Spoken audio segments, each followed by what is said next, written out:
అందరికీ నమస్కారం. Epic story లైన్స్‌కు స్వాగతం.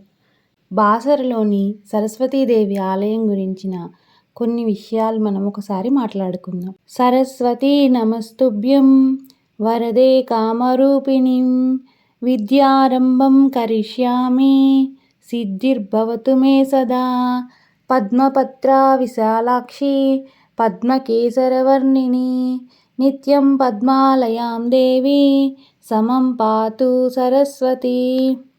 పూర్వం కురుక్షేత్ర యుద్ధం అనంతరం కొన్నాళ్ళు ప్రశాంతంగా తపస్సు చేసుకునేందుకని వ్యాసమహర్షి, విశ్వామిత్ర మహర్షి తదితరులు శిష్య సమేతంగా ఈ ప్రాంతానికి వచ్చారట.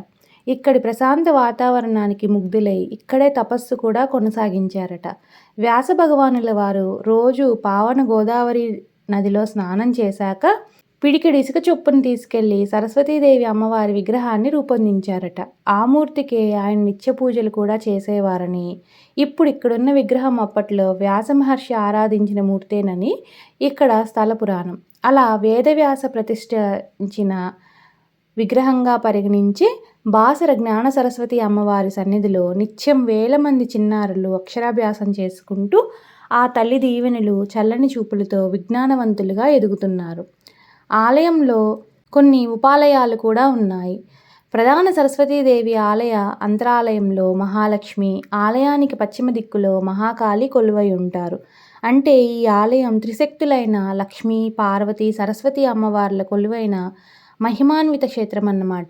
ఆలయానికి తూర్పున దత్తాత్రేయుడు, ఆలయం ముందు ప్రధాన రహదారి వద్ద వేదవ్యాస మహర్షి ఆలయం, వ్యాసుల వారి గుహ, గోదావరి నది, నది తీరాన మహేశ్వర ఆలయం, బస్టాండ్ సమీపంలోని వేదశిల అంటే శ్రీ వేదవతి శిల అవ్యస్య దర్శనీయ స్థలాలు. వీటన్నిటి దర్శనం కూడా ఉచితమే. ఆలయంలో నిత్యం నిర్వహించే వివిధ పూజలు, అభిషేకం, అక్షరాభ్యాసాలు, సత్యనారాయణ వ్రతాలు, చండీ హవనం, కుంకుమార్చన, ఇంకా అమ్మవారికి కొన్ని ప్రత్యేక ఉత్సవాలు, సరస్వతి అమ్మవారి జన్మదినమైన వసంత పంచమి నాడు ప్రత్యేక పూజలు కూడా నిర్వహిస్తారు. మహాభిషేకంతో పాటు అమ్మవారి పల్లకీ సేవ నిర్వహిస్తారు. దసరా, నవరాత్రి ఉత్సవాలను కూడా ఇక్కడ ఘనంగా నిర్వహిస్తారు. ఈ ఉత్సవాల్లో భాగంగా మూలా నక్షత్ర పర్వదినం రోజున మూలా నక్షత్ర మహాసరస్వతి పూజ నిర్వహిస్తారు. గురు పౌర్ణమి సందర్భంగానే ఇక్కడ విశేష పూజలు నిర్వహిస్తుంటారు. సప్తసతి చండీ యాగం చేసి వేద పండితులను సన్మానం నిర్వహిస్తారు.